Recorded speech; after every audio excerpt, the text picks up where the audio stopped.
Hey guys, welcome back to another episode of Real Talk.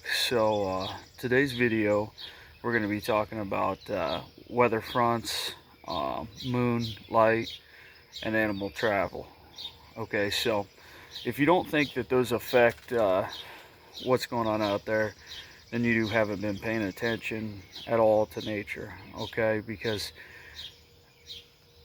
anybody who puts in a lot of time trapping and puts in, a good trap line, good sized, is going to be able to tell you that those directly do affect animal travel and whether they move that night or they don't, in some way, shape, or form. Okay, so I'm going to give you some quick, for instances that happened to me that made me think a little bit.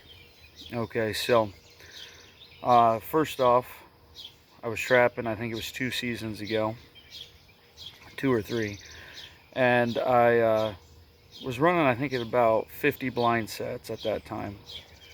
And I think it was 50. Maybe, no, it was about 40 blind sets. So I had coon trail set up, I had coyote trail set up. I had basically all your good travel ways in this, I don't know, I'd want to say 15-mile trap line roundabout section. Okay, so first night's check in this scenario, I think I came home with, over 10 possums out of 40 traps. Okay, so that's all we caught, was 10 possums that night. So I was kind of, baffled and not paying attention, but I knew it had, I felt like it had something to do with the weather, or the moonlight at that time. And so second night comes around, boom, we get up next morning. That check was a little more interesting. I think we had, I'm wanting to say 4 or 5 skunks. Okay, nothing else, nothing, not a possum, not a raccoon, nothing. Okay, so now we're at 2 nights checks, with just possums the first night and skunks the second. I'm like, well, this is a little unique, but I'm like, well, surely night number 3 is going to yield different results. Well, night number 3, get up next morning, run the trap line, much better results for what I was wanting.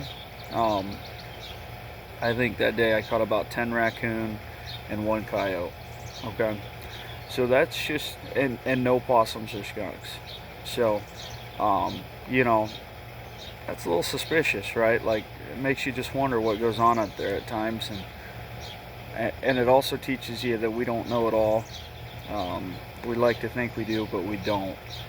So that's one big scenario, and moonlight here in Iowa, especially coon trapping, that plays a major role.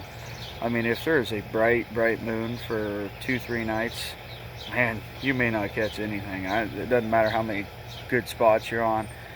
They just don't seem to travel those nights. There's a lot of theories out there. Has to do with being lit up so well that the predators can see them.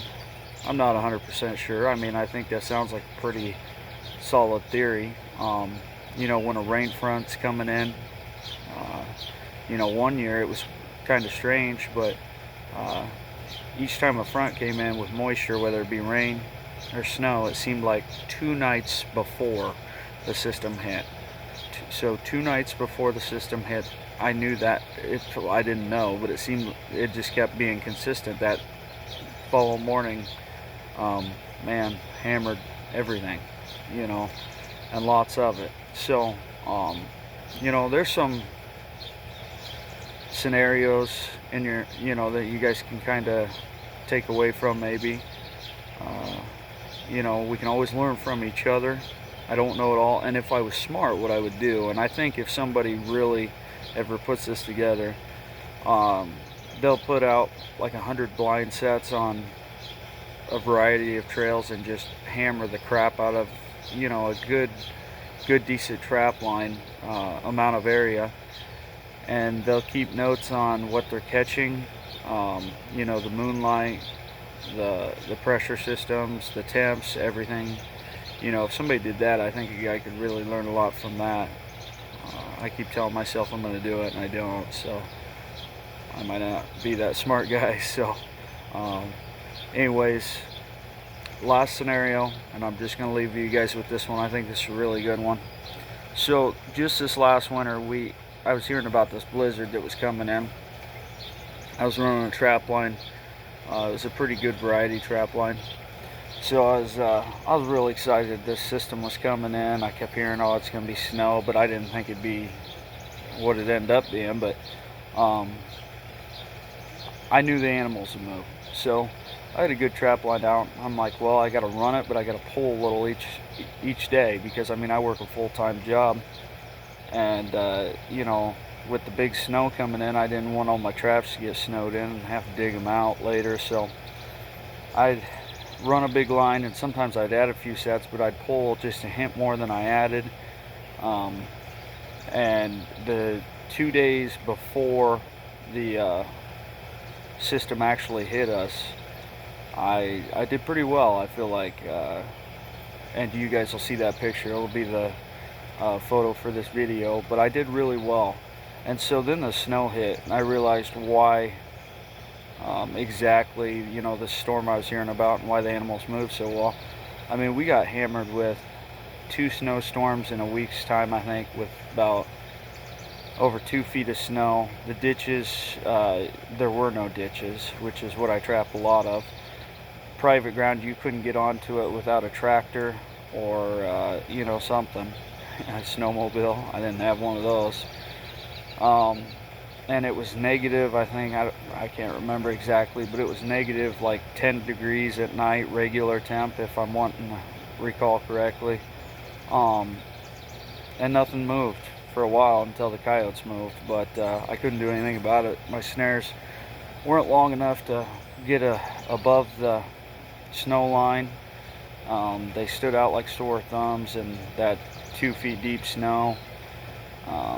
And it took a long time for it to melt off. But you know, there's for instance, the animals are sensing that major system coming, and they all moved, and we caught a lot of fur in a couple days, and then we didn't catch for a long time. So anyways, guys, Moonlight, weather systems, and a good friend of mine thought it had something to do with is it the barometric pressure? I think I said it right. And I think he may have had a really good point. So just keep that in mind when you're trapping, no matter where you're going or what you're trapping. Don't overthink it, don't underthink it. And if you ever figure it out, you better let me know. So alright guys, I appreciate you on this one. I know this is just a boring conversation, but I think a guy could learn a lot from some of these conversations. So alright, tight chains, see you on the next one.